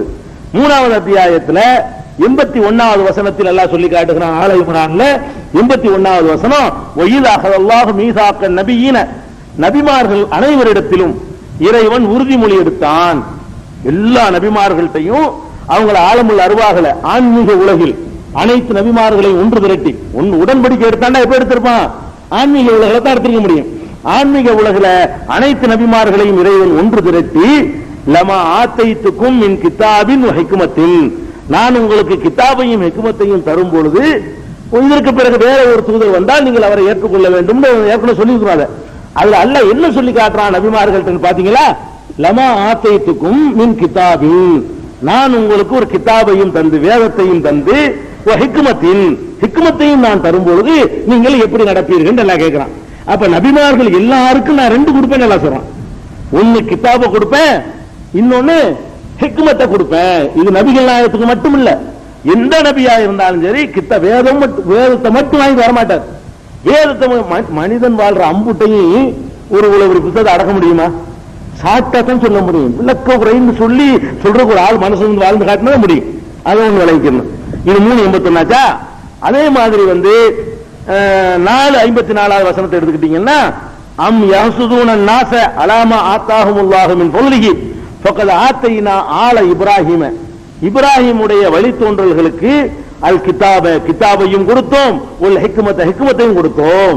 இப்ராஹிமுடைய வழித்தோன்றல் என்று அல்லாஹ் சொல்வது யாருன்னு கேட்டா, இஸ்மாயில், இஸ்ஹாக்கு, யாக்கூபு, யூசுப், மூசா எல்லாமே அவர் வழித்தோன்றல் தான். ஹாரூன் எல்லாம் ஈசா நபி வரைக்கும் அவர் வழித்தோன்றல் தானே. எல்லாம் அங்க இதுல தான் இஸ்ஹாக்ல இருந்து பிரிஞ்சு வர்றாங்க. அம்மட்டு பெருமை எல்லாமே நபிகள் நாயகம் வரைக்கும் எல்லாரும் எடுத்து பாத்தீங்கன்னா அவ்வளவு பேர் யாருதான்? இப்ராஹிமுடைய வழித்தோன்றல் தான். அந்த அவர்கள் அம்மட்டு பேர் பிரிக்கிறாங்க. அப்ப இப்ராஹிமுடைய வழித்தோன்றல்களுக்கு கொடுத்தது என்னன்னு சொல்லும் பொழுது கிதாபையும் கொடுத்தா ஹிக்மத்தையும் கொடுத்தாங்களாம். அப்ப ஈசாவுக்கும் கிதாபு ஹிக்மத்து, மூசா நபிக்கும் கிதாபு ஹிக்மத்து, அய்யூப் நபிக்கு கிதாபு ஹிக்மத்து, தாவூத் நபிக்கு கிதாபு ஹிக்மத்து. அப்ப எல்லாருக்கும் கிதாபையும் ஹிக்மத்தையும் கொடுத்த என்று சொல்லி 4வது அத்தியாயம் 54வது வசனத்தில் சொல்லுகிறான். இப்ப 5 வசனங்கள் உங்களுக்கு சொல்லி காட்டப்பட்டுகிறது. இந்த 5 வசனங்களிலுமே அல்லாஹ் என்ன சொல்லி காட்டுறான்னா, நபிமார்களாகிய இறை தூதர்களுக்கு நான் வேதத்தையும் கொடுப்பேன், ஹிக்மத்தையும் கொடுப்பேன். ஹிக்மத்துங்கிற அரபு சொல்லுக்கு ஞானம், நுண்ணறிவு அர்த்தம். ஞானம் அர்த்தம். ஹிக்மத்துங்கிற அரபு சொல்லுக்கு என்ன அர்த்தம்? ஞானம் அர்த்தம். இந்த ஞானம்ங்கிறது வந்து நபிமார்களுக்கு கொடுத்தேன்னு சொல்லக்கூடிய நேரத்தில் நீங்க உங்களுக்கு இயற்கையா இருக்கிற ஞானம் இருக்கு, அதை எடுத்துக்க கூடாது. அது வந்துதான் உங்களுக்கு இருக்கு, எனக்கு இருக்கு. அல்லாஹ் வந்து ஸ்பெஷலா கொடுத்தேன்னு சொல்லும் பொழுது, வேதத்தோடு சேர்த்து சொல்லும் பொழுது மனிதர்கள் பின்பற்றுறதுக்கு தேவையான விளக்கங்கள் என்றால் அர்த்தம் எடுக்கணும். அதாவது நபிமார்களுக்கு கொடுக்கிறது, கிதாபு கொடுத்தேங்கிறான். கிதாபுக்கு வந்து அகராதி அர்த்தத்தை செய்ய முடியுமா? கிதாபு என்ற வார்த்தைக்கு டிக்ஷனரி அர்த்தம் என்ன? அகராதி அர்த்தம் எழுதப்பட்டதுன்னு அர்த்தம். கிதாபுக்கு என்ன அர்த்தம்? கிதாபு என்ற நேரடி சொல்லு இருக்குல்லங்க, நீங்கள் எனக்கு ஒரு கடிதம் எழுதுகிறீர்கள், அரபு இலக்கணப்படி அதை கிதாப் என்று சொல்லலாம். ஒரு போஸ்ட் கார்டு எழுதுறோம்னு வைங்களேன், எழுதப்பட்டு இருந்தால் அது பேர் கிதாப். கத்தபண்டா எழுதினார், காத்திபண்டா எழுத்தன், எழுத்தாளர்னு சொல்லுவாங்க. அப்ப அதான் கிதாபுங்கிறது. கிதாபு என்றால் எழுதப்பட்டது. எதெல்லாம் எழுதப்பட்டிருக்கிறதோ அதெல்லாம் கிதாபுன்னு அர்த்தம். இப்ப இந்த நான் வச்சுக்கிற பேப்பரையும் கிதாபு என்று சொல்லலாம். எழுதிருக்குல்ல, எழுதிருக்கு. உங்க எத்தனை அட்ரஸ் எழுதி வச்சிருப்பீங்க பாக்கெட்ல, அதை எடுத்து கிதாபுன்னு சொல்லலாம். அப்ப எதெல்லாம் எழுதப்பட்டிருக்கு அதெல்லாம் கிதாபு, அகராதி அர்த்தம். இங்க அந்த அர்த்தம் இல்ல. எங்க இந்த இடத்துல நான் பேப்பர் கொடுத்து அர்த்தம் செய்ய முடியுமா? அந்த அர்த்தம் கிடையாது. வேதத்தை மனிதன் வாழ்வதற்கு ஏற்ற வேதத்தை கொடுத்தேன்னு சொல்றோம். அதே மாதிரி தான் ஹிக்மத்துக்கு ஞானம் அர்த்தம் இருந்தாலும் இந்த வசனத்தில் அல்லாஹ் சொல்லக்கூடிய ஹிக்மத்துக்கு வந்து அந்த மாதிரி அர்த்தம் செய்யக்கூடாது. கிதாப் என்பதற்கு என்ன அர்த்தம் செய்கிறோம்? மனிதர்கள் நல்வாழ்வு வாழ்வதற்கு தேவையான வழிகாட்டி நெறிந்து வழங்குறோம்ல, அந்த கிதாபை அல்லாஹ் கொடுத்தான். ஹிக்மத்துக்கும் என்ன அர்த்தம் கேட்டா அதற்கான விளக்க உரைகள். அதே மாதிரி மனிதர்கள் நான் இறக்கினேன்னு சொல்றான், நான் கொடுத்தேங்கிறான். அப்ப எப்படி கொடுத்திருப்பான்னு கேட்டா நம்ம 3 வகை இருக்குன்னு ஏற்கனவே உங்களுக்கு சொல்லியிருக்கிறோம். இறைவன் வருவது வந்து ஜிப்ரீல் மூலமா மட்டும் தர்றது மட்டும் வகை இல்ல, வேற வகையான வகை இருக்குது. இதயத்துல போடுவான், ஏதோ ஒரு வகையில் இந்த விளக்கத்தை கொடுப்பான்னு சொல்லி இருக்கிறோம். அப்ப இறை தூதர்கள் வந்து 2 செய்திகளோட தான் வருகிறார்கள். இப்ப குர்ஆன் மட்டும் போதும் என்று யாராவது வாதிட்டார்களே ஆனால் அவர்கள் கிதாபு இறக்குனதை ஒத்துக்கிறாங்க. அல்லாஹ் ஹிக்மத்து கொடுத்தேன்னு இந்த 5 வசனத்தை சொல்றான அதை நிராகரிக்கிறார்கள். ஹிக்மத் எங்கப்பா? ஹிக்மத் தான் நபிகள் நாயகத்தின் விளக்கு ஒரு ஹதீஸ் பேர் தான் ஹதீஸ். ஆனா ஒரு தப்பு நானே நினைச்சு பாக்குறேன், ஏன் இந்த ஹதீஸ்ங்கிற பேரை போய் தப்பா வச்சாங்க? ஹிக்மத்துன்னு வச்சிருக்கலாமே. அல்லாஹ் என்ன பேரை வைக்கிறானோ அதை வச்சிருந்தா ரொம்ப அழகா இருந்திருக்கு. இவங்க தேவையில்ல ஹதீஸ் பேர் விஷயத்துல வேணா அவங்க ஒரு தப்பு செஞ்சுட்டாங்கன்னு சொல்லலாம். இந்த ஹதீஸ்ன்னு அந்த பேரை வைக்காம குர்ஆன்ல இருந்து என்ன அல்லாஹ் சொல்லணும் அதையே வச்சிருந்தாங்கன்னா அந்த குழப்பவாதி இருக்கலாம், எந்த ஒரு வாய்ப்பு இருக்காது. சரியான ஆப்பு வச்ச மாதிரி போயிருந்திருக்கும். அல்லாஹ் கொடுத்ததுக்கு பேர் ஹிக்மத் தான். அது இது குர்ஆன், இது ஹிக்மத், அதனுடைய விளக்கம் அப்படின்னு சொல்லி அல்லாஹ் 2 சொல்லும் பொழுது இவர்கள் வந்து இந்த பேரை வந்து ஹதீஸ் சொன்ன உடனே ஹதீஸ் எங்க இருக்கு அதை கேட்டுட்டு இருக்காங்க வழங்காம. அது நம்ம சைடுல உள்ள மிஸ்டேக். அது இந்த ஹதீஸ் என்றதுக்கு பேர் சுட்டுனாங்க பாருங்க, அதுக்கு பேர் அல்லாஹ் சுட்டுனது இல்ல, ரசூல் சுட்டுனது இல்ல, அது பிந்தி வந்து வச்சது வேறுபடுத்தி காட்டுறதுக்கான நினைஞ்சாங்க. அதை வந்து ஹதீஸ் சொல்லிட்டு போயிட்டாங்கன்னு வைங்க. இது ஒரு பாயிண்ட். அடுத்தது வந்துங்க இன்னொரு வார்த்தை யூஸ் பண்றான் சில இடங்கள்ல. கிதாபோட ஹிக்மத்தை யூஸ் பண்ணான்ல, ஹிக்மத்துன்னு பண்ணிட்டானா வேறு சில வசனங்கள், அது ஒரு 3 வசனங்கள்ல நீங்க பாத்தீங்கன்னு சொன்னா கிதாபோட சேர்த்து ஹுக்குமு என்ற வார்த்தை எல்லாம் சொல்றான். நபிமார்களுக்கு எல்லாம் ஒண்ணுதான், வெவ்வேறு வார்த்தைகளை யூஸ் பண்றாங்கன்னு சொல்ல வர்றேன். கிதாபையும் கொடுத்தோம், ஹுக்குமையும் கொடுத்தோம் அப்படின்னு சொல்றான். ஹுக்குங்கிற வார்த்தைக்கு என்ன அர்த்தம்னு கேட்டா அதிகாரம் அர்த்தம். ஹுக்குமுக்கு என்ன, ஹாக்கிம்ங்கிறோம்ல, ஜட்ஜி நீதிபதிக்கு பேர் ஹாக்கிம்னு சொல்லுவோம். ஹுக்குமாக்கள் சொல்லுவோம் தலைவர்களுக்கு, ஆட்சி தலைவர்களுக்கு. குர்ஆன்ல கூட வரும், அதாவது இலல் ஹுக்காம் துதுலூபிஹா இலல் ஹுக்காம், லஞ்சம் ஹாக்கிம்களுக்கு அதிகாரிகளுக்கு லஞ்சம் கொடுக்காதீர்கள் சொல்லும் பொழுது ஹுக்காம்ங்கிற வார்த்தையை எல்லாம் யூஸ் பண்ணுவான். அதான் ஹுக்கும்ல இருந்து வந்தது. ஹுக்கும்னா என்ன அர்த்தம்? அதிகாரம். இப்ப நபிமார்களை பொறுத்த வரைக்கும் கிதாபையும் கொடுத்தோம், ஹுக்குமையும் கொடுத்தோம் பல வசனங்கள்ல சொல்றான். நம்பர் 2 சொல்றான். இப்ப கிதாபை கொடுத்தோங்கிறது வழங்குது. இந்த ஹுக்குமை கொடுத்தோங்கிற அதிகாரம், இந்த அதிகாரத்துக்கு என்ன 2 அர்த்தம் செய்யலாம். அதிகாரத்துக்கு ஒண்ணு அரசியல் அதிகாரம் அர்த்தம் செய்யலாம், இன்னொன்னு ஆன்மீக ரீதியாக வழி நடத்துகிற அதிகாரம். தீனி என்ற முறையில் நீ அவர் தான் கட்டுப்பட்டு ஆகணும், அவன் வேற இஷ்டத்துக்கு நடக்க முடியாது என்ற அதிகாரம். இந்த இடத்துல என்ன அதிகாரத்தை நீங்க எடுத்துக்கொள்ள முடியும்? இந்த இடத்துல அல்லாஹ் எல்லா நபிமார்களுக்கும் கிதாபையும் கொடுத்தாங்க, ஹுக்குமையும் கொடுத்தாங்கிறான். எல்லாத்துக்கும் ஆட்சி கொடுத்தானா? ஆட்சின்னு எடுக்க முடியுமா? ஆட்சி கொடுக்கப்பட்ட நபிமார்கள் நீங்க தேடி தேடி பொறுக்கி பொறுக்கி பார்த்தா கூட ஒரு தாவூது நபி, ஒரு சுலைமான் நபி தான் குர்ஆன்ல கிடைக்குவாங்க. கடைசி கட்டத்தில் மூசா நபிக்கு ஆட்சி கொடுத்தது 1 கிடைக்கும், 3 கிடைக்கும். இன்னும் கொஞ்சம் நபிகள் நாயகம் வரைக்கும் டெவலப் பண்ணிட்டு வந்தீங்கன்னா ஒரு 4 பேர் கிடைப்பாங்க, நபிகள் நாயகத்தையும் சேர்த்து. இந்த 4 பேர் தவிர பாக்கி பேர்லாம் ஆட்சி இருந்துச்சா? ஆட்சி கிடையாது. தாவூது நபி ஆட்சியாளராக இருந்தாங்க, மன்னரா இருந்தாங்க. சுலைமான் நபி மன்னரா இருந்தாங்க. மூசா நபி ஆரம்பத்தில் அடிமையா ரொம்ப கஷ்டப்பட்டு இது பண்ணி ஃபிரௌன் கூட்டத்தார் அழிக்கப்பட்ட பிறகு அந்த இடத்துல அல்லாஹ் குடிய மறுத்தி அந்த எகிப்துடைய அரசாட்சி மூசா நபிக்கு அல்லாஹ் கொடுத்தான். அதுக்கு ஆதாரம் குர்ஆன்ல காட்ட முடியும். நபிகள் நாயகம் ஸல்லல்லாஹு அலைஹி வஸல்லத்துக்கு பின்னாடி ஆட்சியை கொடுத்தான் என்பதற்கு அதுக்கு எந்த ஒரு மறுப்பும் இல்லாத சான்றுகள் நம்ம முன்னாடி நிக்கிறது. அப்ப இந்த 4 பேர் தான் இந்த நபிமார்கள் ஆட்சியோட இருந்தாங்க என்று நம்ம விளங்குறோம். மீதி உள்ள ஆட்களுக்கு எங்க ஹுக்கும் இருந்துச்சு? இல்ல. ஜக்கரியா நபி ஆட்சியோட இருந்தாரா? ஈசா நபி ஆட்சியோட இருந்தாங்களா? கொண்டு விட்டாங்களே எத்தனை நபிமார்களை? யஹ்யா நபிக்கு எல்லாம் ஆட்சியை கொடுத்திருந்தானா? ஐயூப் நபிக்கு ஆட்சியை கொடுத்திருந்தானா? அட இப்ராஹிம் நபிக்கு ஆட்சியை கொடுத்திருந்தானா? விரட்டில விட்டாங்க. லூத் நபிக்கு எல்லாம் ஆட்சியை கொடுத்தானா? அப்ப நபிமார்களுடைய வரலாறு நீங்க தேடி தேடி பாத்தீங்கன்னு சொன்னாலும் ஆட்சி கொடுக்கப்பட்ட நபிமார்கள் என்பவர்கள் ரொம்ப ரொம்ப குறைவு. இந்த 25ல சொல்லப்படாத நபிமார்கள் நமக்கு தெரியல. அதுல இந்த சதவீதத்தில் இருக்கலாம், முன்ன பின்ன இருக்கலாம். ஆனால் நம்ம அல்லாஹ் என்ன சொல்றான்னு கேட்டா, நம்ம ஹுக்குமை கொடுத்தோம் நீங்க சொல்றான். நபிமார்கள் அத்தனை பேருக்கும் கிதாபையும் கொடுத்தோம், ஹுக்குமையும் கொடுத்தோம். அப்ப அந்த அதிகாரத்தை சொல்லல. ஏன்னா அந்த ஒரு அதிகமான பேருக்கு கொடுத்தாலாச்சும் அதை சொல்லலாம்ங்க. கொடுக்கப்பட்டது கம்மியா இருக்குன்னு சொல்ல முடியுமா? மெஜாரிட்டியை கவனிச்சு சொல்றதா இருந்தா அதுல ஒரு நியாயத்தை நீங்க ஒத்துக்கலாம். 100 பேர் இருக்கும் பொழுது ஒரு 90 பேருக்கு கொடுத்தோம்னு சொல்றேன்னு வைங்களேன், எல்லாரும் கொடுத்தோன்னு சொல்லிட்டு போயிடலாம். 100 பேர் இருக்கிற சபையில 2 பேர் கொடுத்துட்டு எல்லாருக்கும் ஆளுக்கு 10 ரூபா கொடுத்தேன்னு சொல்ல முடியுமா? 2 பேருக்கு கொடுத்து சொல்ல முடியாது. ஒரு 95 பேருக்கு கொடுத்து என்ன செய்யலாம்? எல்லாரும் 10 ரூபா கொடுத்துருக்கேன்னு சொல்லலாம். மெஜாரிட்டியை கவனிச்சு அல்லாஹ் ரப்பல் ஆலமீன் ஆட்சி கொடுத்த ஆளுக்கு ரொம்ப கம்மி, கொடுக்காத ஆளுக்கு அதிகம். அல்லாஹ் என்ன செய்யற ஹுக்குமை கொடுத்தாங்களாம். அப்ப இந்த ஹுக்குமுக்கு அந்த அதிகாரம் அர்த்தம் செய்யக்கூடாது. இந்த அதிகாரம் ஆட்சி அதிகாரம் அதை செய்யக்கூடாது. வேற என்ன அதிகாரம்? தொழ நினைக்கிறியா? அவர் ஹுக்குமு படிதான் நீ தொழுவணும், அப்பதான் ஏத்துக்கணும். நோன்பு வைக்கிறியா? அவர் உத்தரவு போடுறபடி போட்டால் என்கிட்ட ஏத்து. அந்த அதிகாரம், அதாவது வணக்க வழிபாடுகள் இப்படித்தான் செய்ய வேண்டும் என்று தீர்மானிக்கிற அதிகாரம் ஹுக்குமு. ஹுக்குமோடு அனுப்பி வைக்கிறான். கிதாபையும் கொடுத்துட்டு எப்படிங்கிற வழி நடத்துகிற அதிகாரம் அவங்க வேலைன்னு கொடுத்து அனுப்புறான். அதற்கான வழியை உள்ளத்துல போறான். அதுதான் ஹுக்குமுங்கிற அந்த வார்த்தை யூஸ் பண்றான். அதற்கான வசனங்களை பாருங்க. அல்லாஹ் 3வது அத்தியாயத்துல இந்த ஏற்கனவே சொன்னதான் இன்னும் வேற கருத்துக்காக சொல்லி காட்டுறான். 3வது அத்தியாயத்துல 79வது வசனம், மாக்கானலி பசரின் யூத்தியஹுல்லாஹுல் கிதாப வல் ஹுக்ம. எந்த ஒரு மனிதருக்கு அல்லாஹ் வேதத்தையும் ஹுக்குமையும் ஒரு நுபுவத்தை நபி என்னும் தகுதியும் கொடுப்பானையானால் அவர் மக்களிடத்திலே போய் எனக்கு அடிமையாகுங்கள் என்று அவர் சொல்ல முடியாது, அல்லாஹ்வுக்கு அடிமையாகுங்கள் என்றுதான் அவர் சொல்ல முடியும்.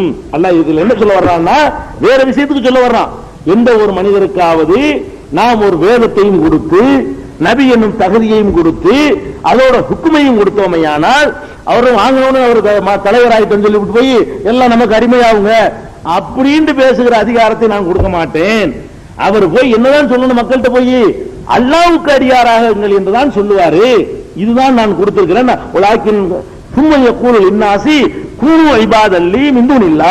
அல்லாஹ்வை விட்டு விட்டு எனக்கு அடிமைகளாகி விடுங்கள் என்று சொல்லுகிற அதிகாரம் எவருக்கும் இல்லைங்கிறான். இது என்ன சொல்றான், நபிமார்களுக்கு கொடுத்து ரெண்டுங்கிறான், கிதாபு ஒன்னு ஹுக்குமு, எல்லா மனிதருக்கும். அதே மாதிரி 45வது அத்தியாயத்துல 16வது வசனத்துல அல்லாஹ் சொல்றான், உலகல் ஆத்தைனா பனி இஸ்ராயீல, இஸ்ரவேல் மக்களுக்கு நாம் கொடுத்தோம், அல் கிதாப ஒல் ஹுக்ம, வேதத்தையும் கொடுத்தோம் ஹுக்மையும் கொடுத்தோம் அப்படின்னு சொல்றான். ஒன்னுபுவத்தை, நபி என்னும் தகுதியும் கொடுத்தோம், வேதத்தையும் கொடுத்தோம், நபிங்கிறது தகுதியை சொல்ல விட்டுருவோம், கிதாபையும் கொடுத்தோம் ஹுக்மையும் கொடுத்தோம் நுபுவத்தையும் கொடுத்தோம். இதையும் ஹுக்குமுடைய அதிகாரம் எக்ஸ்ட்ரா ஒன்று சேர்க்கணும். இவர் புஸ்தகத்தை வாங்கி தந்துட்டு போயிட்டு இருக்காங்க, அப்படிதான் சொல்றாங்க. இந்த குர்ஆன் மட்டும் போதுங்கிற கூட்டம் புஸ்தகத்தை தந்துட்டு அவர் வேலை முடிஞ்சிச்சு, நாங்க பார்த்து நாங்களா பாய்க்கிறோம். அப்புறம் ஹுக்குமா கொடுக்கணுங்கிற, ஹுக்கும பவர் இது கொடுக்கணும், வேற என்ன பவர் இருக்கு அவருக்கு, வேற என்ன பவர்னு சொல்லப்ப ஒன்னா தந்துட்டார்கள். அப்புறம் என்ன பவருக்கு என்ன அர்த்தம், ஹுக்குமுக்கு என்ன அர்த்தம்? அர்த்தம் இல்லாம ஆக்குறாங்க. அல்லாஹ்வுடைய வசனத்தை அர்த்தம் இல்லாமல் ஆக்குற கொள்கைக்கு பேர் தான் குர்ஆன் மட்டும் போதுங்கிறது. குர்ஆன் மட்டும் போதும் என்பது குர்ஆன் வேளாண் அர்த்தம் இருக்கு. அது இப்ப குர்ஆனை மறுக்கிறதுக்கு பேர் தான் குர்ஆன் மட்டும் போதும் அர்த்தம். நல்லா வழங்குது. இதை விட பேர் லிஸ்ட் போடுறான் பாருங்க, அதான் முக்கியமானது. யாருக்கெல்லாம் ஹுக்குமு கொடுக்கலையோ அவங்க பேரெல்லாம் சொல்லி இவங்களும் ஹுக்குமு கொடுத்தாங்கிறான். ஆட்சி கொடுக்காத ஆளுக்கு பேர் பாருங்க, இந்த இடத்துல சொல்றான், தில்க ஹுஜ்ஜத்துனா ஆத்தைனாஹா இப்ராஹிம் அலா கௌமிஹி நர்ஃபு தரஜாத்தி மன் நஷாவு இன்ன ரப்பக அலீமுன் ஹக்கீமுன் அலீம். பேர்களா வாசிக்கிற பாருங்க, அப்புறம் அது வரும். வஹப்னா லஹு இஸ்ஹாக ويعقوب كلن هدينا ونوحا هدينا من قبل ومن ذريته داوود وسليمان وأيوب ويوسف وموسى وهارون وكذلك نجزي المحسنين وزكريا ويحيى وعيسى وإلياس كل من الصالحين وإسماعيل واليسع ويونس ولوطا كلن فضلنا على العالمين. இவ்வளவும் சொல்லிவிட்டு உலாயிக்கல்லதீன ஆத்தைனாஹுமுல் கிதாப வல் ஹுக்ம, இவர்களுக்கெல்லாம் கிதாபையும் ஹுக்மையும் கொடுத்தாங்க. இப்ப சொன்ன பேர்கள்லாம் என்னென்ன பேர் சொன்னான்ல, இப்ராஹிம்ங்கிற பேரை சொல்லிவிட்டு இஸ்ஹாக்கை சொல்லிவிட்டு யாக்கூபை சொல்லிவிட்டு, யாக்கூபுக்கு ஆட்சி கொடுக்கப்படவே இல்லை, கண்ணால தெரியுது. யூசுப் நபிக்கு ஒரு ஆட்சி கொடுத்தான், அது கூட மந்திரியா இருந்தாரா மன்னரா இருந்தாராங்கிறதுல கருத்து வேறுபாடு, அதனால லிஸ்ட் நான் கேட்கல. அவர் மந்திரியா தான் இருந்தாரா அல்ல கடைசியில மன்னராக ஆயிட்டாரா என்பதுல கருத்து வேறுபாடு இருக்கிறது. அதை மன்னர் எடுத்துக்கொண்டாலும் யாக்கூப் நபி இருக்கிறார, அவர் கண்டிப்பா ஆட்சி கொடுக்கப்படல. யூசுப் நபி கீழே போய் சாதாரண ஆளா இருந்தாரு, அவருக்கு இவர் பணிஞ்சார் நல்லா சொல்லி காட்டுறான். தகப்பனும் தாயும் 11 சகோதரர்களும் இவருக்கு பணிந்தார்கள் சொல்லி அந்த சூரா முடியும். யாக்கூபுக்கு ஆட்சி கிடையாது, ஹுக்குமே கிடையாது அவருக்கு. இன்னொருத்தர் ஹுக்குமுக்குள்ள கட்டுப்பட்டு நடக்கிறார், அது கன்ஃபார்மா சூரா யூசுப்ல உங்களுக்கு விளங்கும். அப்ப யாக்கூப சொல்லி காட்டுறான், நூஹன் ஹதைனா நூஹ சொல்லி காட்டுறான். அதுக்கப்புறம் தாவூத, சுலைமான, அய்யூப, யூசுப், மூசா, ஹாரூன், ஜக்கரியா, யஹ்யா, ஈசா. ஈசாவுக்கு ஆட்சி கொடுத்தனால அவங்க சொல்லிப்படி கொண்டு விட்டாங்க, நம்ம நம்பிக்கை வசத்துட்டான்ல, ஆட்சியெல்லாம் கொடுக்கல அவருக்கு. ஈசாவும் சொல்றான், ஈசா, இலியாஸ், இவ்வளவு பேரையும் சொல்லி இஸ்மாயில், வல்யசா, யூனுஸ், லூத்து, இவ்வளவையும் சொல்லிவிட்டு அல்லாஹ் என்ன சொல்றான்னா, இவங்களுக்கு எல்லாம் கிதாபையும் கொடுத்தோம் ஹுக்குமை. அப்ப ஹுக்குமுக்கு என்ன அர்த்தம்? அந்த ஹுக்கும் இல்ல, அரசாட்சிங்கிற ஹுக்கும் அல்ல, தீனுடைய ஆட்சி. அதாவது வணக்க வழிபாடுகள் என்ன என்று தீர்மானிக்கிற அதிகாரம் கொடுத்தேன்னு சொல்றான். அப்ப நபிமார்களுக்கு கொடுக்கப்பட்டது ஹிக்மத் என்ற விளக்கத்தை கொடுத்தேன்னு ஒரு இடத்துல சொல்றான், அதிகாரம் கொடுத்தேன்னு சொல்றான். மார்க்க வணக்க சட்டத்திட்டங்களை நிர்ணயிக்கிற அதிகாரம் கொடுத்தாங்க. அப்ப அதிகாரம் கொடுத்திருக்கும் போது அதிகாரத்தில் என்ன பண்ணார் சொல்லு பாப்போம். அதிகாரத்தை கொடுத்துட்டான்லப்பா, அதிகாரத்தை வச்சு அவர் என்னமா பண்ணியிருந்தாரு, அவருக்கு தேவையா இல்லையா? அது அவருக்கு ஹிக்மத்தை கொடுத்தாங்கல்ல, அந்த ஹிக்மத்தை கொண்டு அவர் என்னவெல்லாம் உலகத்துக்கு சொன்னாரோ அதுவும் அல்லாஹ் கொடுத்ததா இல்லையா? அல்லாஹ் கொடுத்தனா ஏத்துக்கிற கூடாது, அது நம்ம கடமையாயிருமே. அப்ப இது ரொம்ப தெளிவா தெரியுது. இறை தூதர்கள் குர்ஆனை மட்டும் வேதத்தை மட்டும் கொண்டாந்து தர்றதோடு நிப்பாட்டி கொள்ள மாட்டார்கள், அதுக்கு விளக்க ஞானம், ஞானம் பெற்று வருவார்கள். ஞானத்தை மட்டும் பெற்று வர மாட்டார்கள், பவர் பெற்று வருவார்கள். நான் சொல்றதும் செய்யணும், இதுதான் செய்யணும், மாற்றி சொல்லக்கூடாது. அப்படிலாம் உத்தரவு போட்டிருக்காங்க. ஒரு ஆள் சொல்றாரு நபிக்கேங்கிற இடத்துல ரசூலுக்கேன்றாரு, விட மாட்டாங்க ரசூல் சொல்ல. நான் நபிக்கேன்னு சொன்ன நபிக்கேன்னு சொல்லணும், நீ என்ன மாத்திர நபி ரசூல் ரெண்டு ஒண்ணுதான். நபிகள் ஒத்துக்கவே மாட்டாங்க. நான் சொல்ற நபிக்கேன்னு ஒரு மனப்பாடம் சொல்லி ஒரு துவா சொல்லி கொடுக்குறாங்க. அவர் துவாவுல நபிக்கேங்கிற வார்த்தையை ரசூலுக்கேங்கிறாரு. ரசூல் ஸல்லல்லாஹு ஒத்துக்க மாட்டாங்கல்ல, முடியாது. நபிக்கல்லது அரசத்தை நான் சொன்ன ஒரு சொல்லு, அதான் ஹுக்குமுண்டா வழங்குதா? நான் என்ன சொல்ல அதான் கேட்கணும். அப்பதான் அங்க வெற்றி பெற நினைத்தால் நான் சொல்றதான் கேட்கணும் என்ற அதிகாரம் தான் அல்லாஹ் சொல்லி காட்டுறான். அந்த அதிகாரத்தோட இறை தூதர்கள் வந்தார்கள் போது நீ எப்படி குர்ஆன் மட்டும் இந்த வசனத்தை எடுத்துருவோமா? மறுக்கிறது குர்ஆனையில மறுக்கிறாங்க. இந்த மாதிரி கூட்டத்தார் எதை மறுக்கிறதுக்கு கொண்டு போயிட்டு இருக்காங்க? குர்ஆன் இதெல்லாம் குர்ஆன் வசனம். இதுக்கு நான் ஒரு ஹதீஸை கூட காட்டல, எல்லாம் குர்ஆன்ல இருந்து எடுத்து காட்டி கொண்டிருக்கிறேன். இப்ப குர்ஆன் தான் இதெல்லாம் சொல்லுகிறது. இது ஒரு அம்சத்தை விளங்கிக் கொள்ளணும். அப்ப நபிமார்களுக்கு குர்ஆன் வேதம் மாத்திரம் இல்லாமல் அதற்கான விளக்கமும் கொண்டு வந்தார்கள் என்பதற்கு வேறு இது உள்ளதான் சான்று நினைக்கூடாது. இதை எடுத்தாச்சுல எடுத்து அதை கடைசி வரைக்கும் போய் நச்சுதான் முடிக்கணும், அப்பதான் நம்ம தெளிவா இருக்க முடியும். அதனால இதுல உள்ள எல்லா கிறுக்குத்தனத்தையும் நம்ம சொல்லி ஒரு தெளிவுக்கு புனித ரமலான்ல வச்சு நம்ம குர்ஆன் அருளப்பட்ட மாதத்துல குர்ஆனை வைத்துக் கொண்டு ஒரு கூட்டம் வழிகெடுவதை நம்ம ஒத்துக்கிற முடியாது, அனுமதிக்க முடியாது. அதுக்காக வேண்டிய அது சம்பந்தமா உள்ள மேலும் நிறைய விவரங்கள் இருக்கிறது. அதுக்கப்புறம் விடுபட்டவர்களா சேர்த்து பாஸ்டா என்ன செய்வோம்,